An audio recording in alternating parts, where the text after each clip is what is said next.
दादा दादा तुमचा कायम नेम ते मला समजलं दादा चुकीचे आता याला पास करूया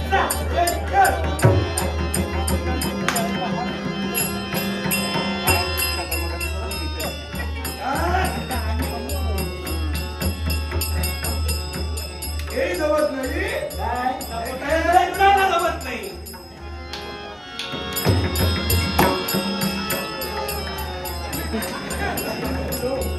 इथंच आहे काय जिंकलं लागली दांडूला लागली याचा अर्थ मी जिंकलो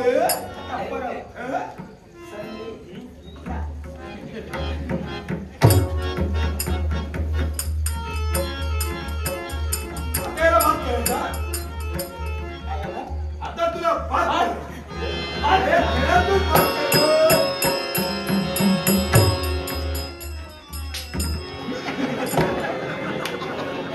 काही करतो काही जाऊन नाही जाऊन अरे पण उडवली तर मारते हिंदा उडव आपण तेव्हा उडवली तर फेल नाही, हा बाद होईल.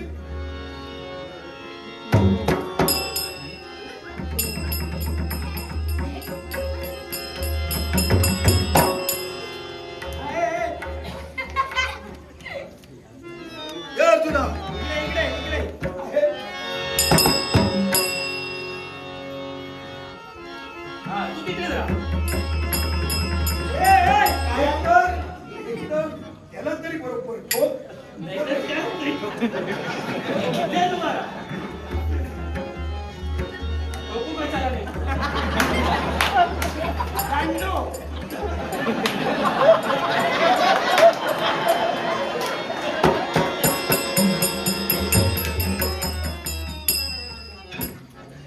पुढे ये ना तो.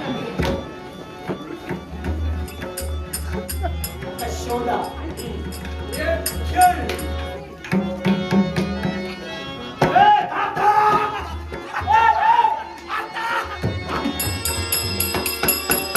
काय केलं ते अरे, तुला शिस्तीत खेळता येत नाही. ए यारे ये, तुला बोलतोय.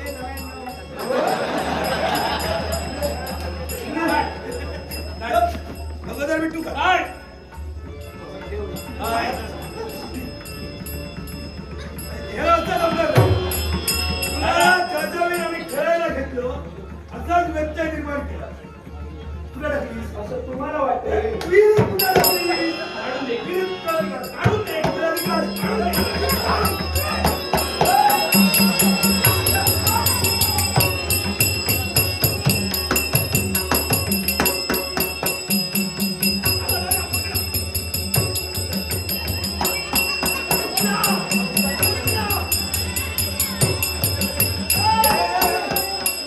असं करूया नको. याच्या पायाला धरूया आणि डोक्याला विहिरीत सोडूया. पकडा पकडा पकडा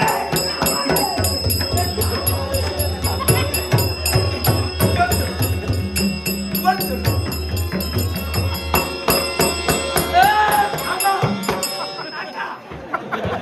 थांबा म्हणतोय काय करताय तुम्ही काय करताय तुम्ही आमची विटू त्या विहिरीत पडली. हा? याने त्याने टाकली डोक्याला खाली सोडत होतो. धिक्कार तुमचा आहे तुम्हा साऱ्या या सुपुत्राचा धिक्कार आहे साऱ्या युवराजाचा दिवा धिक्कार हो, पण आमची खेळण्याची वस्तू पडली. आहे. भरतकुळाला लागलेला कलंक म्हणजे आम्ही तर त्या खेळलो सर्व होतो. पाहिल्यानंतर तुमचा तिरस्कार करावा लागतो किंबहुना तुम्हाला ज्ञान देणाऱ्या गुरुचा तेव्हा तिरस्कार करावा लागतो. आमच्या गुरूचा धिक्कार अरे करते. काय तुमचं ज्ञान काय तुमची बुद्धिमत्ता आणि ज्यानं तुम्हाला प्रशिक्षण केलंय त्या गुरुचं ज्ञान काय असणार अहो, त्याचा विटी पाण्यात गेली ती काढण्यासाठी कुणाला तरी खाली कुणाला उतरावं जाणार? हे तुमचं सामान्य ज्ञान झालं. सामान्य ज्ञान कसं तशीच मिळणार. तशीच मिळणार हे तुम्हाला तुमच्या गुरुनं शिकवलं. बरोबर आहे. त्याला विचारा आपण तेच सांगणार जातीवंत ज्ञानवंत गुरु असेल त्याच्या चेहऱ्यावर पाहिल्यानंतरच कळतंय तो काय सांगू शकतो आणि कोणत्या गोष्टी.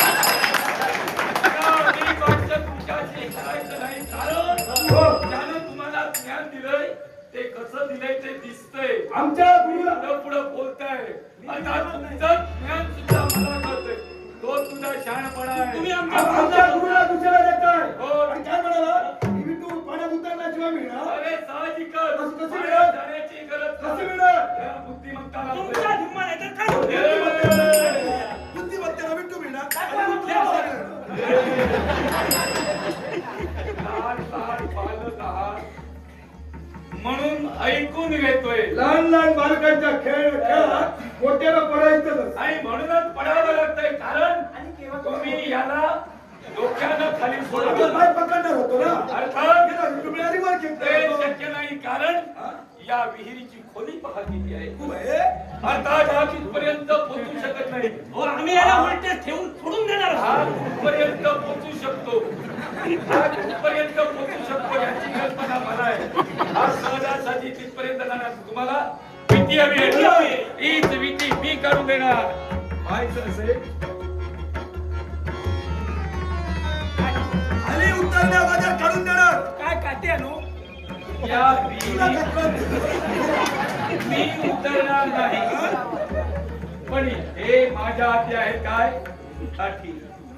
एका पाठीला. याच काठीच्या सहाय्याने विठी वर येणार. उतरण्याशिवाय येणार नाही. पहा. उतरल्याशिवाय काय करणार?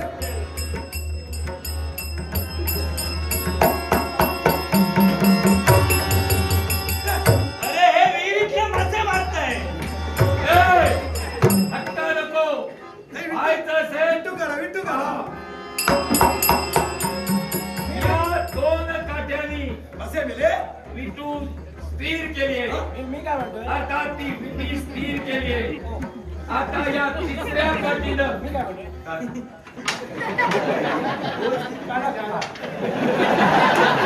या तिसऱ्या काठीनं विटी पाण्याच्या बाहेर येईल. व्हायचं असेल, पाहिलं? या तिसऱ्या काठ्यांचे फुलं ही विटी तुमच्यापर्यंत आणली. ही विटी तुमच्यापर्यंत आणली. दादा चमत्कारी बाबा. नमस्कार बाबा नमस्कार. तुमचे चमत्कार पहिले तुमच्या चमत्काराला नमस्कार. याची याची ती देऊ शकतो. तुम्ही म्हणाला होता पाण्यात न जाता ही भीती बाहेर येईल का. आम्ही तुम्हाला बाहेर काढून होय, दाखविलं. होय. आमचं ज्ञान तुम्हाला कळलं. तुमचं ज्ञान महान आहे आम्हाला पटलं. हा? पटलं. मग यापुढे काय. आता आम्ही काय करणार? लहान लहान बाळं पुन्हा खेळ खेळणार. तुम्ही पुन्हा खेळ खेळणार. तुम्ही खेळ खेळणार आणि या खेळाचं मार्गदर्शन आम्ही तुम्हाला करू. तुम्ही कळलं? असं नाही. ही भीती तुम्हाला बाहेर काढून दाखवतो. या खेळात नवीन अनुभवासाठी तुमच्या आचार्य, नमस्कार. माऊली.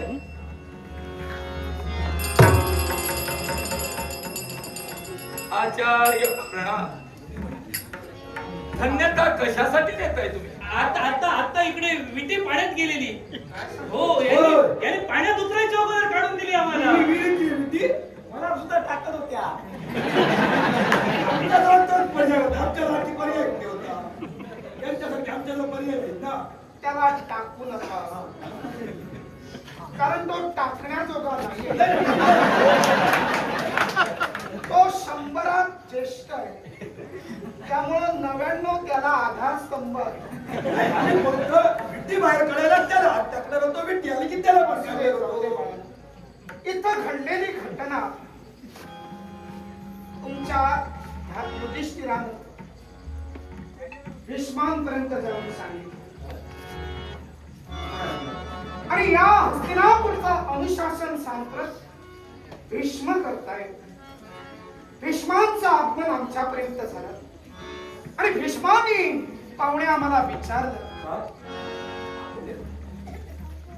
कृपाचार्य आपल्या घरी कुणी पाहुणा आलाय का. म्हटलं का तर ते म्हणाले मुलांची विटी कुपात पडलेली होती आणि तीच कुपातील विटी धनुर्वेदाच्या अभ्यासानं आपल्या पाहुण्यांनी बाहेर काढली तेव्हा आमच्या लक्षात आलं धनुर्वेदाचे 4 पाय 10 हात हे जाणणारे कोण आहे? मंत्रमुक्तम पाणीमुक्तम मुक्तामुक्तम तथैव च अमुक्तम च धनुर्वेदे चतुष्पाच्छस्त्रभीतम आदानमत संदानम मोक्षणम विनिवर्तनम स्थानम मुष्टिः प्रयोगच्च प्रायचित्तानि मंडलम. धनुर्वेदाचे 4 हात आणि 10 पाय या सर्वांचं वर्णन जन अभ्यासानं केलं ते आमचे पाहुणे कोण असते? हा आत्मविश्वास तुरस आला. हे शब्द भीष्मराजांनी ऐकले आणि भीष्माने आम्हाला सांगितलं की चला कृपाचार्य या गुरुकुलातील विद्यार्थ्यांना एका नवीन शिक्षकाची गरज आहे. गुरुकुलाचं गुरुकुल एक गुरुपदी राहून आचार्यपदी राहून तुम्ही मुलांना घडविता. अर्थात यापुढं आणखी या गुरुकुलाला दुसरा गुरु मिळावा म्हणून आपले पावणे द्रोण यांना आचार्य पदवी बहाल करा. आचार्य पदवी बहाल करा. आमच्यासाठी बहाल करा. गुरुकुलाच्या आता नवीन आचार्यांचा अर्थात द्रोणाचार्यांचा करा स्वागत करा. स्वागत करा. गुरु द्रोणाचार्यांचा जय जयकार असो. गुरु द्रोणाचार्यांचा जय जयकार असो. गुरु द्रोणाचार्यांचा जय जयकार. हे पहा प्रत्येकाच्या मनात एक आत्मविश्वास उरत आहे. एक सामान्य गोष्ट आमच्या हातून घडते का? आणि सहज गुरुपदीची निवड होते का? आणि हे आचार्य पद आम्हाला मिळतं का? हे तुमच्या पाहुणे माझ्यामुळे झाले. खरं तर कृपीबरोबर आपलं लग्न मी करून दिलं पण तुम्ही निर्धन अवस्थेत एका निष्कांच्या व्यक्तीला मी माझी बहीण देतोय म्हणून माझ्या मनात पश्चाताप होता. पण तुमच्याकडे सरस्वती होती. मला खात्री होती ज्याच्या जवळ सरस्वती आहे तो श्रेष्ठ आहे. लक्ष्मी आज ना उद्या येईल. या कृपाकडं सरस्वती आहे आणि लक्ष्मी ही आम्हाला मिळाली. तद्वत माझ्या पाहुण्यांना आता राज सुखात राजविलासात आचार्य पदाची मानाची बहुचिन्ह आपल्या अंगावर धारण करून अधिकारानं नैतिकतेनं तुम्हाला वावरायला मिळणार. आणि आपल्याजवळ ज्या धनसंपत्तीचा संचय घरी होता ती अनुशासनानं तुम्हाला भीष्माचार्य बहाल करणार. तेव्हा तुमच्या जवळ सरस्वती सोबत आता लक्ष्मी सुद्धा आणि आहे. तीच नैतिकता जोपासण्यासाठी याला मार्गदर्शन करण्यासाठी मला तत्पर व्हावं लागेल. म्हणून याला काही काळ इथंच खेळू दे. आम्ही तिघच नाही, आम्ही पुष्कळ आहोत. मी पाहिलंय भोवती मला दिसतंय ही दाटी वाटी आहे ती तुमची हे फाल्गुन फाल्गुनात जन्माला आला म्हणजे त्याला फाल्गुन म्हणतात. अर्जुन, अरे ते पाहुणे आहेत माझे. ते माझ्या गृही राहून सर्व तुम्हाला न्याहाळत आहे. तुमचे पाहुणे आमचे गुरु झाले. तेव्हा आपल्या कार्यासाठी आता आपण महत्वाची गोष्ट मी काय म्हणतोय? काय म्हणतोय? लवकर बोल. जरा रागीट दिसतंय. मी तुला कमी रागीत दिसतो? अरे हे मला मारत असतं. छडी छडी लागे छम छम विद्या येईल. छडी त्यांच्या हातात असणार पण धनुर्वेद या धनुर्वेदात गुरुकुलातील एकही कुणी पुरुष एकही कुणी वीर कमी पडता कामा नये. या गुरुकुलाचं नाव उज्ज्वल होईल आणि ते उज्ज्वल करण्यासाठी आचार्य द्रोण तत्पर ठरेल. द्रोण तत्पर ठरेल. उद्यापासून आपण यांना त्यांच्या शिक्षणाला सुरुवात करा. चिंता नसा. डार्लिंग ग्रुप मी तुझा तो मी तुझ्या